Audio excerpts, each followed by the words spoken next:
Bismillahirrahmanirrahim. Assalamualaikum warahmatullahi wabarakatuh.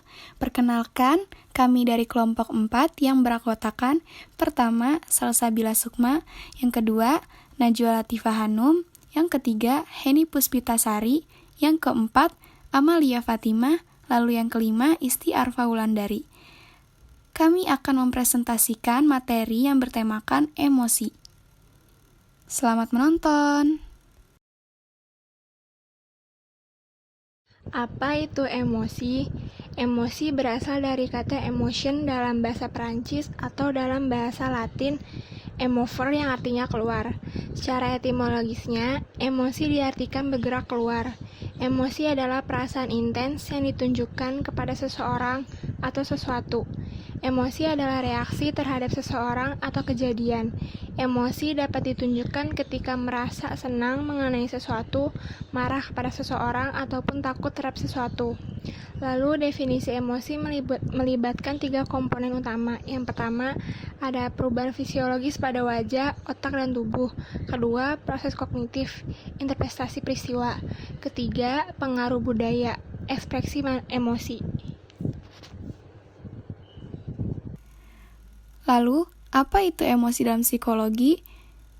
Emosi diartikan sebagai impuls yang muncul akibat dari suatu rangsangan dari dalam maupun dari luar.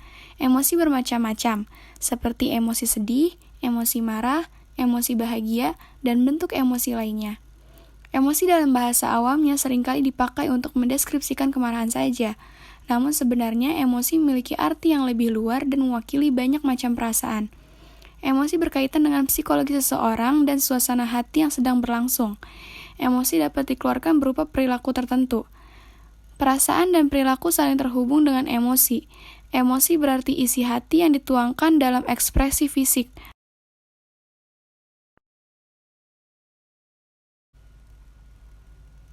Berikut ini pengertian emosi menurut para ahli. Pertama, Press 1999 merupakan seorang EQ Organizational Consultant dan juga pengajar. Press mengungkapkan, arti emosi adalah suatu reaksi tubuh dalam menghadapi sesuatu. Sifat dan intensitas emosi terkait erat dengan aktivitas kognitif sebagai hasil dari persepsi terhadap situasi. Yang kedua, Head-Hersal 1985. Emosi adalah kondisi psikologis yang merupakan pengalaman subjektif yang dapat diungkapkan atau dilihat dari reaksi wajah atau tubuh. Yang ketiga, kelenginan dan kelengina. 1981. Emosi adalah kondisi yang berhubungan dengan tujuan tingkah laku. Emosi diartikan sebagai perasaan, misalnya pengalaman afektif, kenikmatan, marah, bahagia, takut, dan sedih. Lalu yang keempat, William James. Emosi yaitu kondisi budi rohani yang menampakkan diri dengan suatu perubahan yang jelas.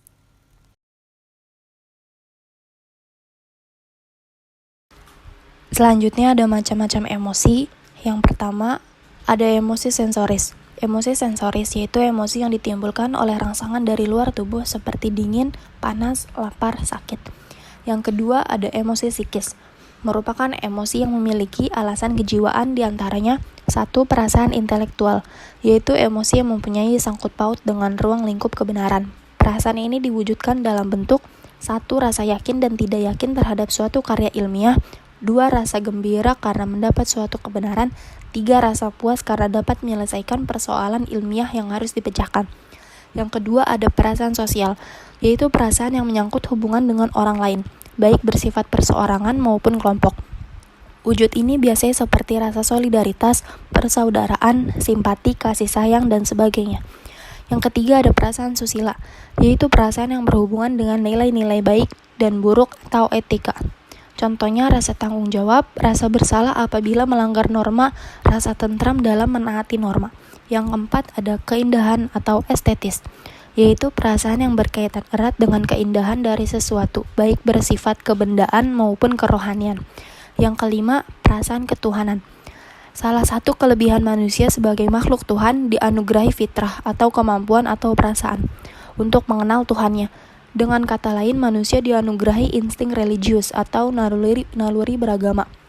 Karena memiliki fitrah ini, kemudian manusia dijuluki sebagai Homo divinans atau homo religius, yaitu sebagai makhluk yang berketuhanan atau makhluk beragama. Bentuk-bentuk emosi. Menurut Lazarus 1991 dalam Salamah, emosi-emosi yang terdapat pada seorang individu yaitu anger, marah, anxiety, cemas, fright, takut, jealousy, perasaan bersalah, shame, malu, disgust, jijik, happiness, gembira, pride, bangga, relief, lega, hope, harapan, love, kasih sayang, compassion, kasihan. Daniel Goleman 1995 dalam M. Ali dan M. Asrori 2008 mengidentifikasi sejumlah kelompok emosi, yaitu sebagai berikut. Yang pertama, amarah atau anger. Di dalamnya meliputi brutal, mengamuk, benci, marah besar, jengkel, kesal hati, terganggu, rasa pahit, berang, tersinggung, bermusuhan, tindak kekerasan, dan kebencian patologis. Yang kedua, kesedihan atau sad.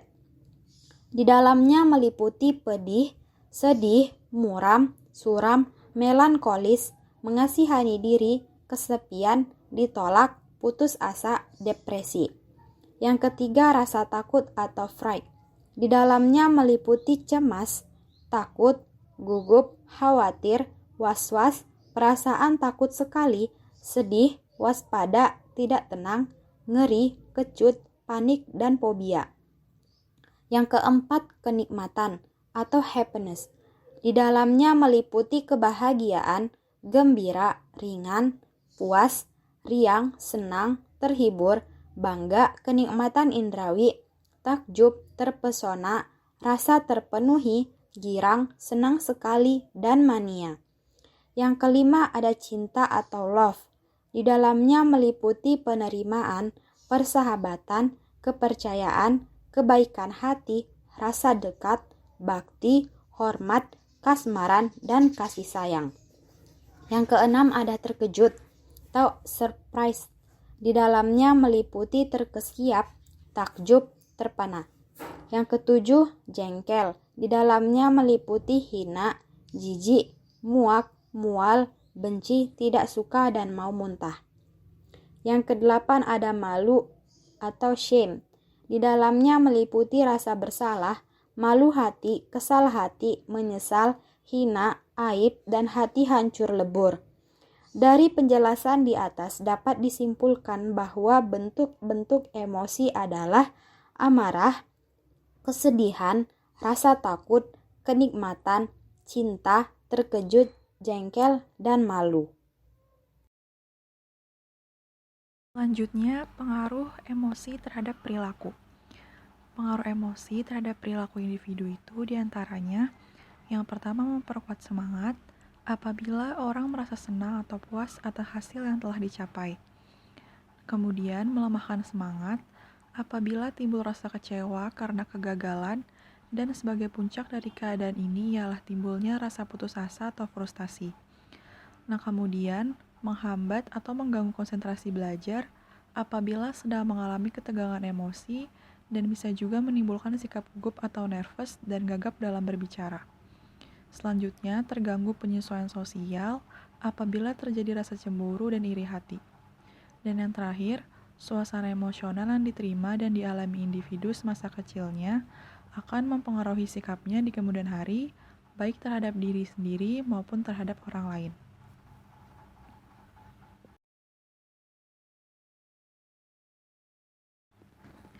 Lanjut ke pengaruh emosi terhadap perubahan fisik individu. Jenis-jenis emosi dan dampaknya pada perubahan fisik itu diantaranya, jika jenis emosinya terpesona, maka perubahan fisiknya ialah reaksi elektris pada kulit. Jika emosinya marah, perubahan fisiknya ialah peredaran darah bertambah cepat. Jika jenis emosinya terkejut, maka perubahan fisiknya ialah denyut jantung bertambah cepat. Jika jenis emosinya kecewa, perubahan fisiknya ialah bernafas panjang. Jika jenis emosinya sakit atau marah, maka perubahan fisiknya pupil mata bertambah besar. Jika jenis emosinya takut atau tegang, maka perubahan fisiknya ialah air liur mengering. Jika jenis emosinya takut, maka perubahan fisiknya berdiri bulu roma. Dan jika jenis emosinya tegang, maka perubahan fisiknya ialah otot-otot menegang atau bergetar.